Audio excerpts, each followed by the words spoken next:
pumpkin bars. Pumpkin bars. This is a perfect recipe for the holidays that are coming up. You want to add either 2 small cans of pumpkin puree or 1 large can. This recipe was given to my mother by one of her co-workers who lived in Hawaii, and it was passed down to her. My family's been enjoying this recipe for many, many years. It is a showstopper. Then we add 1 can of evaporated milk. Pumpkin is an acquired taste, and I think this is really great for those people who always put whipped cream on their pumpkin pie just to tolerate it. Now we're adding 3 eggs to the mixture.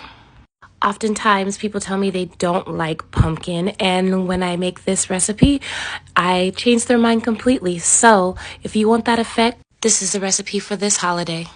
Now we're going to add 1 cup of sugar to this mixture. I've been making this recipe for a couple of years, and I'm trying to get it as a muscle memory to remember the ingredients and to make it without the recipe. Now we're going to add a half a teaspoon of salt. And the reason why I say that is because my mom did lose this recipe at a point, but her coworker sent it to her again. We're going to also add a teaspoon of cinnamon. So mastering this recipe is the goal. Now we're going to mix up all those ingredients. I'm hoping with this recipe we can look at some new ways of using pumpkin and enjoying it. So this is really important. You want to lay down some parchment paper. I repeat, parchment paper. Wax paper will make it melt.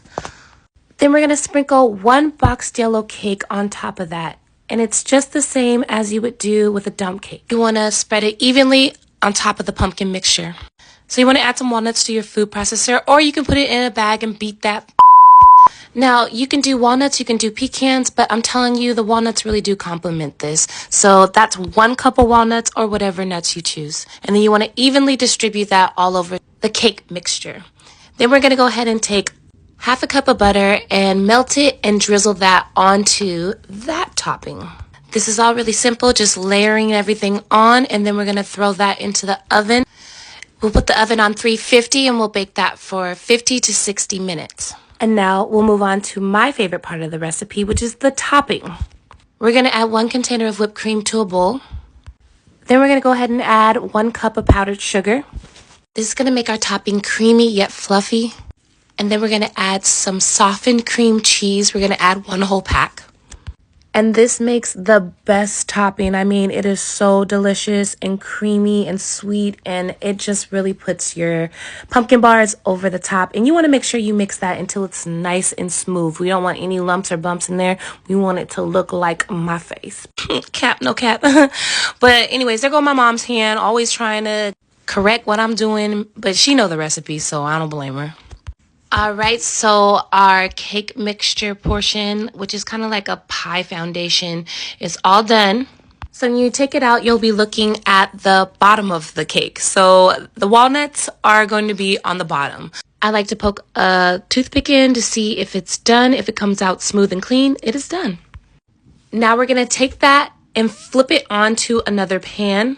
You want to go ahead and take the parchment paper off, and now you are looking at the top of the cake. Now we're going to take that topping and we're going to take a silicone spatula and smooth it all over and make sure you put it on evenly. So when I serve this, I usually cut them into squares and then I put them on a nice serving plate. And you can either do them in little bite size or you can make them a little larger. It's up to you. Now this recipe must be refrigerated, so when you make it, you can refrigerate it before serving. And also, if you want, you can even freeze this, and it is amazing. So yeah, I had to draw this one out because look, it is just looking so delicate and yummy. Like and follow for more.